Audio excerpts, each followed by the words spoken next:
siguro unahin ko si Mikey. Sex daw. May kinalaman sa UTI. Ang bilis ng sagot! Paano na? Paano?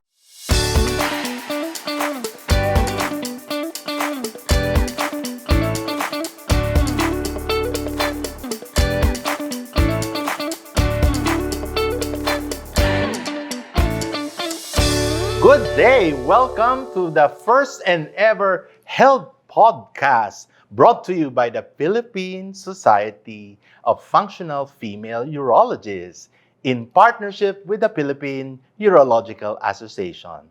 I'm Dr. Joseph Lee, your host for this conversation. I am with Dr. Bani, Dr. Joy, Dr. Lay, and of course, Dr. Mikey. Siyempre, bago natin pag-usapan ang topic natin ngayon, which is UTI, lagi na lang sinasabi nila, ang urologist ay puro lalaki. It's male-predominated. But now we can see in the conversation, we have females. Let's go forth and introduce ourselves. Dr. Bani? Hello, my name is Dr. Vanessa Heron, and I am a urologist from St. Luke's Medical Center, both in Quezon City and in Global City. So yes, we are female urologists and members of the Philippine Urological Association. Joy? Hi, I'm Dr. Joy Castillo. I'm from Jose Reyes Memorial Medical Center, and I'm also a urologist and a member of the Philippine Urological Association. Dr. Lay? Hello, I'm Dr. Alay Andiwa. I'm also a urologist and a member of the Philippine Urological Association. Dr. Mikey? Hi, I'm Mikey Quaresma, and I'm associated with the East Avenue Medical Center. First and foremost, before we go to our topic, let's go back. No, why urology?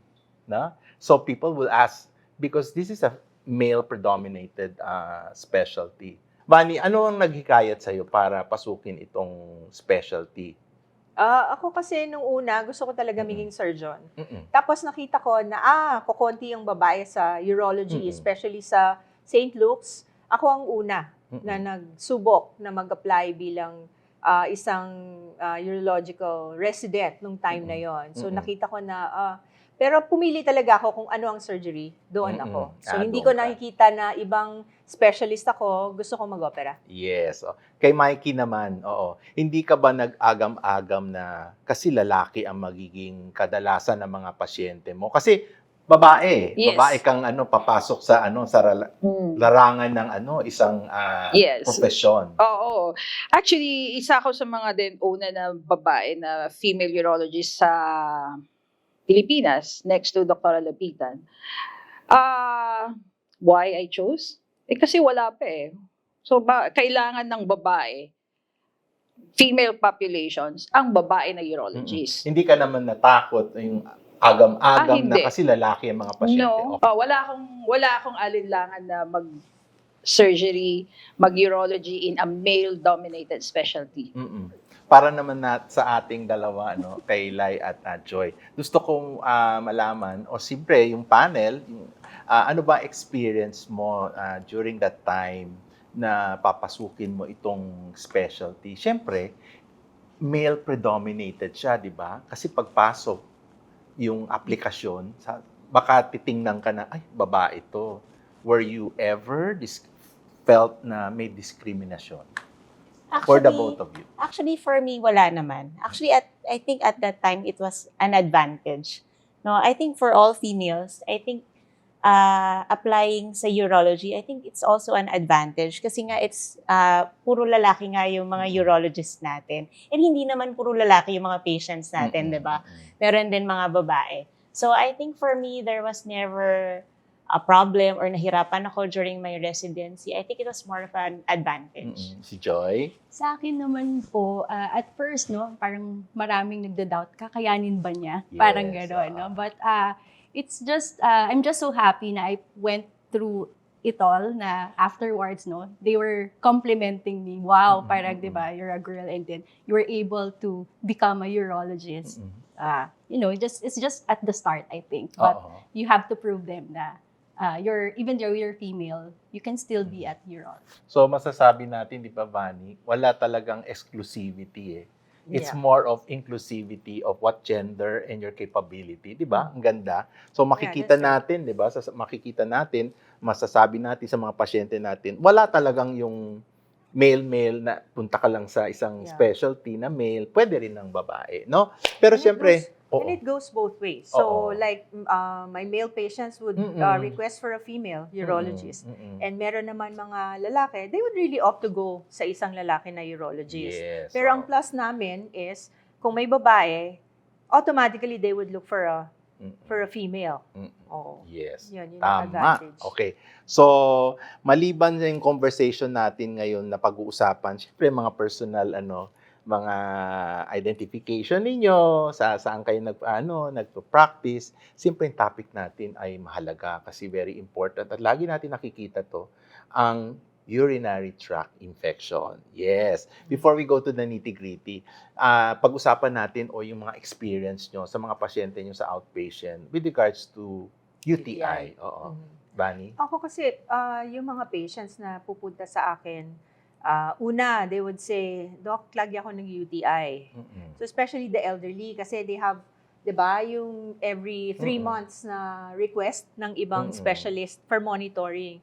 So palagi nakikita, Doc, lagi akong may UTI. Pero when you check yung kanilang urine test, wala silang sintomas, meron lang kaunting nana sa ihe na makikita mo on assessment, hindi naman talaga siya UTI and they get treated. So I think yun yung isang importante na kailangan natin din pag-usapan. So basically, mas maganda yung nabubuo natin yung history at later na PPE. Oo. Kay Joy naman, ang kadalasan sa iyong clinic marami ba babae o lalaki Mostly na po, may UTI, yes, opo, mostly babae pa din po yung common. And then, yun nga, I have a experience na, yun nga, sometimes yung ibang patients would go there medyo late na, no? Yung parang they're experiencing a lot of symptoms na pala, but they thought parang okay lang, parang, lalo na tayong mga Pilipino, matiisin tayo. And then when they go, parang when I told them na, okay, ang taas nung infection mo, they are surprised na meron pala silang UTI. So I think awareness. Okay.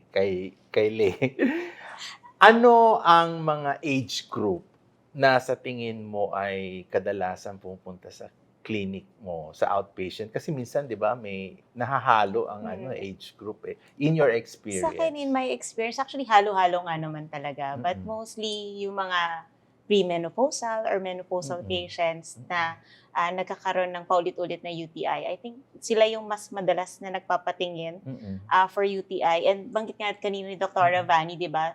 Mostly yung mga medyo may elderly patients natin, may mga laboratory kasi sila every 3 months or every 4 months.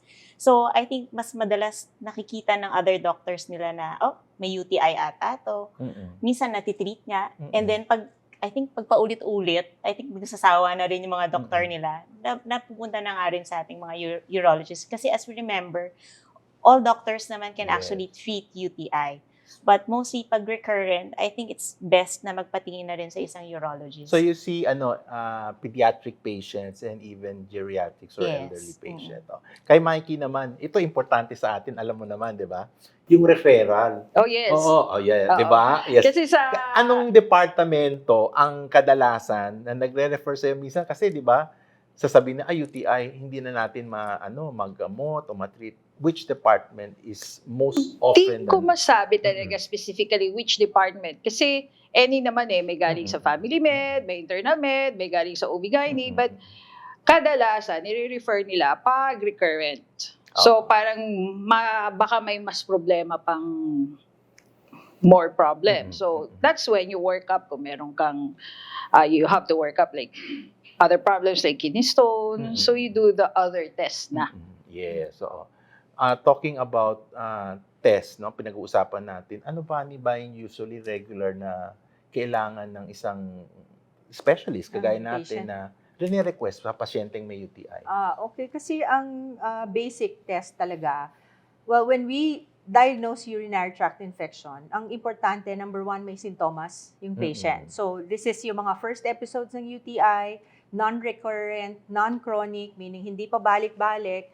Karaniwan, bago tayo mag-treat empirically, may sintomas. So, mahapdi ang pag-ihi, madalas ang pag-ihi, Mm-mm. masakit ang puson, pwedeng nilalagnat sila, masakit ang tagiliran. Mm-mm. So, pagka merong ganon, no, pwedeng yung doktor mag-start na agad ng antibiotic or pwede rin mag-request ng basic urine test. Mm-mm. Ang isang importante kasi, bago tayo mag-request ng urine test or habang gagawin natin ng urine test, yung midstream. Mm-mm. Lagi natin Mm-mm. nakakalimutan, no, to Yes. advise, especially sa laboratory, dapat yung gitnang parte po ng pag-ihi, doon ho kayo mag-umpisang magkolekta, di ba? Parang, saka ka magsasalo. Hindi po yung unang patak, sasaluhin na. Kasi karaniwan po, madumi yun. And then, when you go to your doctor, sasabihin nila na, may UTI ka. And then, you get treated. And then, pabalik-balik, yun pala, advice lang to get a clean sample, yung gitnang parte. So, yun napaka-importante nun bago tayo mag-start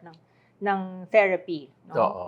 Ikaw, nakakakita ka ng mga pasyente, kagaya ng minention ni Vanny na meron ng mga simptomas, tapos meron kang mga advice na hindi mo na magme-medication or what, tapos pinipilit ka magbigay ng antibiotic. Do you experience that? Pag may sintomas, Doc. So, Kasi minsan, di ba, nagbibigay tayo ng ating recommendation. Tapos, feeling mo at that time, hindi pwede muna magbigay ng antibiotic. Pinupwersa ka ba ng pasyente or rine-request niya? Parang yes, wala kang choice, di ba? I think sometimes kasi, di ba, pag nagpunta ng doktor yung mga pasyente, may expectation sila na magbibigay tayo ng gamot. Yes. Kahit anong sakit yan, no? Feeling nila, nagpa-check up ako, parang you owe me a prescription, no? Yeah, So, oo. but yes, totoo nga yan, no? There are patients na baka minimally symptomatic or maybe baka kasi hindi naman UTI, we don't give prescription kaagad. So, kaya nga tayo, di ba, sabi ni Dr. Ravani, there are patients na pag may symptoms, clear-cut mukhang UTI talaga we give. Pero meron din naman mga pasyente na parang doubtful tayo kung may UTI sila, kaya nagpapalaboratory muna tayo. But yes, meron yang mga ganyan na pipilitin ka, Dok, baka pwedeng standby, no, na antibiotic na of course we discourage. No? So magandang sinasabi natin sa pasyente. Kasi Yes, you minsan always- paulit-ulit, di ba? We always have Ayaw to ng explain. pasyente maniwala. Oo. Tapos kay You have Mikey, to explain. naka-experience ka na ba yung nabigyan ng gamot, paulit-ulit, kagaya naman siya ninyo kanina, recurrent. Yes, Tapos, recurrent UTI. sasabihin, yung dati kong doktor, parang hindi na yata ako, na papagaling. Parang di ba? Would not to mention any, di ba? Yes, yes. Tapos, how do we deal on those patients na, Yung makulit. makulit? No, I'm very upfront with the patients. So, kailangan, of course, magdagdag ka ng urine CS in culture and sensitivity kasi baka mamaya hindi naman siya hiyang doon sa dami na nang nainom niya. Dun sa iba na tingin ko hindi talaga karapat-dapat, ito yung sinasabi ko, you don't need it. Just drink a lot of water, increase oral fluids. Yun. Kay Joy naman, so maliban sa ni-mention ni Vanny, di ba, yung mga test, do you advance, lalo na yung mga paulit-ulit na infection, o yung sa tingin mo, kailangan mabigyan ng mga bagong diagnostic procedure? Do you go to that extent and telling your patient? Especially kung meron siyang mga ibang, based on your history ng pasyente, baka meron din po siyang mga ibang metabolic diseases na at risk talaga siyang magkaroon ng recurrent UTI. I usually add mga imaging test din, like your ultrasound, just to check, if there's any risk for recurrence. Vanny? If I may add lang, with the use of antibiotics, so some of our patients Oo. talaga are like that, na, Doc, kailangan ko na ng ganitong kasi every time ako makakaramdam ng ganyan, alam ko UTI na. Hindi po. So, hindi po lahat ng mahapdi ang pag-ihi ay UTI. Hindi po lahat ng masakit ang puson ay UTI. Lalo-lalo na hindi po lahat ng pag masakit ang balakang, may UTI po kayo. So, hindi po, lalo na ngayon, it's a serious matter, Yeah. yung emergence of resistance to antibiotics. So, malaki pong problema yon doon sa aming side, and especially for you patients. Malaking problema yung wala ka nang makitang gumaganang antibiotic for you. So, it's actually a problem sa And worst healthcare comes ngayon. to worst, di ba, siguro you will agree, may iba kasi yung pasyente, bibigyan ka ng prescription na binili niya ulit. As sinabi Oh, yeah. kasi, di ba, tama? Mhm. May, Yes, parang, uulit. ito kasi yung binigay ni dating doktora. Ininom ko to, di ba? We have problems like that, di ba? So, what's important, I think, is you talk to the patients, no? You have to explain it to them. Kasi kung maganda yung na-establish mo na rapport no, with your patient and naipaliwanag mo na maigi, then hindi naman nila na kayo pipilitin. No? So, Yes. Coming to that content, mga doctors na kasama ko. Kasi gusto nating laging sinasabi saan nagagaling ng infection? Minsan kasi mga pasyente sasabihin, ay doc, wala, okay naman ako, okay naman ang lifestyle ko, no? Kaya, siguro simulan natin, yung hygiene. Sa tingin mo ba, pag hindi tama or hindi maayos ang hygiene, may kinalaman sa UTI? Anybody can answer. Definitely, like in grade school, we were being taught how to, example, wipe, diba, after peeing. Kasi basically for women, we have a very different anatomy from men. We have shorter urethra, so we are very prone to acquire infection. So, pwede yun. Yes. Lai, yung So, mga, So in terms of sa hygiene, di ba, I think always important to reiterate kung paano yung tamang paghugas. No? Dapat kasi sometimes kasi nakakalimutan ng ibang mga pasyente natin kung paano yung tamang direksyon ng paghugas. Kung alin yung mauuna. Kasi since malapit yung proximity ng daanan ng dumi natin, of course, kadalasan doon nanggagaling talaga yung UTI. So always unahin muna natin yung puwerta bago po yung likuran para po hindi magkakaroon ng infection. pag ganon. Ganon. Okay? So, kung ang bidet, ang tabo, buhat sa harap.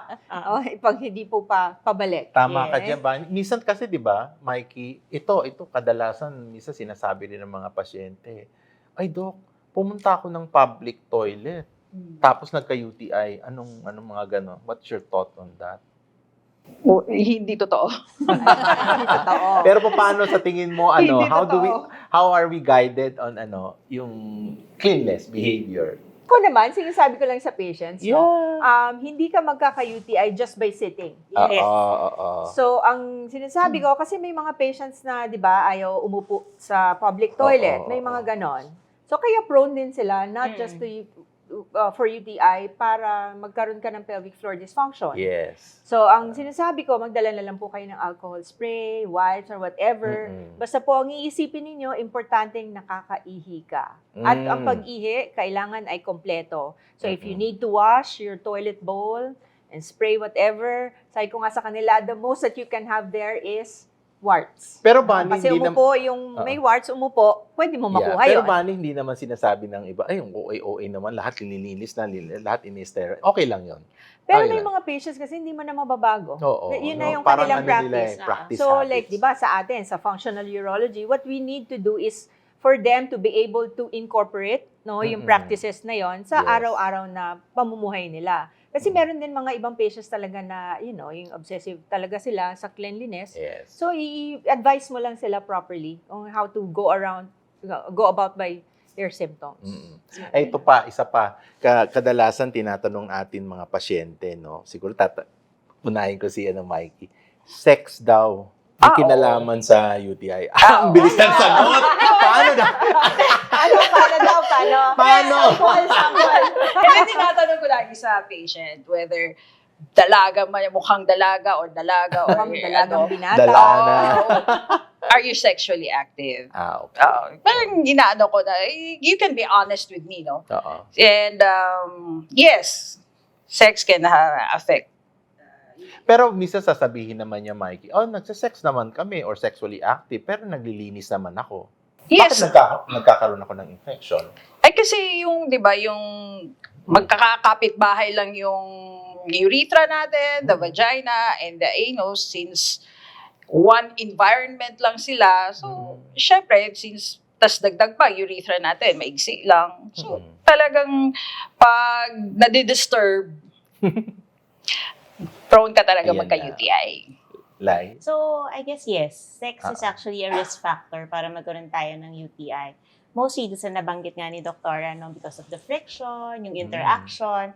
But there are things that we can do naman para mabawasan yung risk ng pagkakaroon ng UTI during sex. So, isa nga dyan is yung pag-ihi before and after Of course, yung normal na paglilinis, yung hygiene, no? So, pwedeng makatulong naman yun talaga para makabawas ng UTI. Joy? Basically, yun naman po na talaga. Yun ang ating preventive. Yes. So, ikaw, Vani, para Additional maging unanimous ang yes. No, and then yung yung i-add Sagot ko lang, mo muna. no? Pwede Yes. ba? Oh, yes. yeah. Unanimous Oo. tayo. Kasi if I have patients, lalo na nasa women of reproductive age, no? Ang isa ko pang tinatanong is the partners, no? So, yes, are you sexually active? Ang tanong ko sila, male, female, or both, no? Kasi meron din ganon. And then, furthermore, you would ask, do you use the back door? Okay, so ang kasunod nun, meron bang anal sex? Okay, so syempre, pati yon factor din yon. So, lagi natin dapat tinatanong, or you would need to volunteer, no, para sa ating mga patients, you would need to volunteer if you're doing anal sex. So, importante yan, Vani, tatanungin mo yung mga kagaya Yes, na mention mo. Oo. I Paano always pag ask. hesitant ang pasyenteng, pero feeling mo na... Siguro by practice, you would know, no? Pagka hindi upfront ang patients, malalaman mo na pagka nag-hold siya. No? But ako, I always say, hindi kita matutulungan kung hindi mo sasabihan ng diretso. Okay. No? Siguro add-on lang kung naglubricant din sila. Okay. Yes, There are oo. lubricants na merong spermicide, nagbabago kasi yung pH Yeah, natin pH, doon. okay. So, Oo. important to ask din. Meron din yung mga self lang. yes. Ngayon, Sariling in the sikap. generations now, they Oo. have Yeah, their oo. toys. Yes. Correct, the Yes, toys. they have. The toys? So, yun. So, A you lot should are be very inventive. Inventive. Inventive And and creative. Creative. And oo. adventurous. And adventurous. So, yun ang mga words ngayon. Yeah. Inventive, creative, and adventurous. Adventurous. Pero pwede i-ano na rin natin, no? I-align na rin natin. Kasi pag may sex, may infection, usually may iba nagsasabi, ay, baka magkaroon ako sexually transmitted disease or infection later. What is your thought on that? Anybody? Ano? Alam niya ako una. Sige, the STD commonly sa lalaki, sa akin. Yes, oo. And as a doctor, alam mo na yun na pagpasok pa lang ng pasyente, medyo meron ka ng picture Di ba? Oo. Parang hindi sa bias, pero alam mo na. So, I asked directly, yun, tama yung sabi ni Dr. Hiron, be honest with me or else I cannot treat you well. Kasi a lot would hide. Kasi for both of you, kasi minsan tinatanong nila yun di ba? So alam mo, they had promiscuous activity, Yeah, multiple oo nga pala, partner, multiple partners yata. UTI, oo. But siguro So, it's, pag tinanong nila, Dok, we should be clear Yeah. with our patients na STI, sexually transmitted infection, and UTI are not the same. yes. No? Oo. So, it's up to the doctor to determine kung ano talaga yung sakit ng patient. Kasi ang UTI, hindi po nakakahawa through sex. Sex is a risk factor, but hindi po siya nakakahawa. Yes, I agree with Dr. Alay, no? It's a totally different category, basically, no? So, I also have patients asking, no? Dok, may UTI ako, hindi na kami pwedeng makipag-sex, no? Yes. Hindi naman, no? So, it's different. Bani? Yung STI can infect the urinary tract. So, the offending organism can infect like the urethra for men, no? So yun lang, but they are not the same, no? Especially the organisms that can infect. But in the big parang umbrella, it can be, no? Oo. So but they are different. So maganda, klaro, agree tayo lahat na kailangan ma-define yung history and yung activity, 'di ba? Tapos kung paano natin tutuunan ng pagsabi, pag-communicate sa pasyente. Kung pag hindi klaro, baka sila no? Malito sila sa aspekto. So paano naman ang kagaya na mention natin kanina during our conversation, yung mga recurrent UTI, no? Siguro gusto at malaman ng ating mga audience later, yung mga pinapangamba nating komplikasyon. Bani? Number one, ang complication kasi depende sa age group, no? Complication, kung recurrent UTI, yung isa dyan, pwedeng umakyat yun sa kidney. So, your infection can reach your kidneys. And then, syempre, any event na nai-infect yung kidney, nababawasan ng function niya. No? Kahit maliit lang, pwede nga mag-shutdown yun Just one infection, depende sa offending organism. Now, for the elderly naman, pwede rin. So, karaniwan sila, yung mga nilalagnat dahil immunocompromised sila. So, Joy? Yes, as I've said a while ago, very important talaga na there's no delay, no? Especially pag alam mo na nagkakaroon ka parati ng UTI. Kasi yung simple infection could lead to a very grave disease, no? Na pwedeng ma-affect talaga yung almost your whole system. So it can also lead to death, no? If not hindi natin maagapan agad. Yes. So, UTI, although it is simple and isa sa mga usual na pinapacheck up natin, can also lead to sepsis, no? Which is a more grave disease na kailangan natin ma-ospital. So, kung meron nga tayong sintomas na palagay natin ito ay UTI, better to have it treated early kesa paabutin pa natin na magkaroon tayo ng sepsis that would can actually lead to death. Mikey? Well, yes, everything is true, but ang mas concerned ko with recurrent UTI is the drug, ano to? Resistance. So, I'm very particular. I prefer to start low. Hindi ako yung basta sikat big time. One day, tapos ka. I prefer going through low antibiotics first, then gradually. Hindi talaga ako nagsa-start sa mataas. Yes. Cheap ako. Just to add, Yeah, Joy. we could educate our patients kasi I have patients yung parang like you've said a while ago, di ba? Yung they have reseta na previously, tas they'll just buy on their own. They wouldn't finish the antibiotics and then just, after their symptoms are relieved, parang okay, tapos na. I wouldn't take na yung antibiotics. So, sometimes. I'd like to add. Kasi sometimes Pwede pa yung kakainom ng antibiotics, sometimes we forget to tell the patients na inom ka marami because Yes, it's your way of hydration. washing your urethra, di ba? True, The true, more you true. drink, the more you Basic. pee, the more Yes. wawala yung Naku, napakasaya tong conversation natin, no? Pero syempre, hindi tayo magtatapos ng ating episode kung walang mga takeaway sa inyo, advice sa ating mga magagaling na female urologists. Unahin natin kay Bunny. Sa akin, ang number one advice is, first, do not do self-treatment. No? So, meron syempre, marami din, mga supplements, over-the-counter, nakita online, sa TikTok, no? It will worsen the condition, lalo na if left untreated, ang UTI. On the other end naman, not all symptoms na sinabi ko kanina na pag masakit, UTI na agad. So, in other words, you need to consult your doctor. Kasi lalo na this condition needs antibiotic therapy if proven to be urinary tract infection. Mikey. My takeaway is always increase oral fluids. Yeah. Always. Short and sweet. Like, bakit? Bakit? Oral fluids. Nagkakaintindihan tayo, ha? Nako, ito na. Sinasabi ko na nga. Stop kasi. Fluid, Oral fluid. Okay, clear. Oral Siguro fluid. sa akin, more of prevention na lang ako, no? So, isa sa mga napag-usapan natin earlier is how to prevent. Isa nga dyan yung increasing yung oral intake. Of course, yung wag pagpipigil ng ihi, yung tamang hygiene, at of course, yung pagpapacheck up kung sa tingin nila ay kailangan na magpa-check up.